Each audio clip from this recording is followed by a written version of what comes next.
მოგესალმებით მეგობრებო, ხვალ არის 29 დეკემბერი კვირა დღე, ხვალ თბილისის დროით 18 საათზე ნაპოლი სეზონის ბოლო თამაშს გამართავს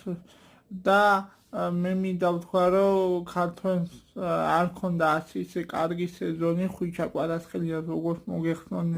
მოგეხსენებათ და იმედია გამოასწორებს და ერთსაც დავამატებდი კიდე, ხვალ მილანი დაასრულებს სათამაშო დღეს სერიაში, თორმეტს ვაკლიათ 15 და როგორც მოგეხსენებათ, ახალი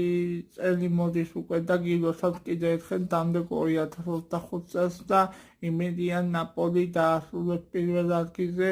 შეხვედრას ხვალ და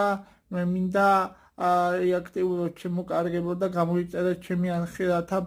ამ ბევრ საინტერესო, ამ ბევრ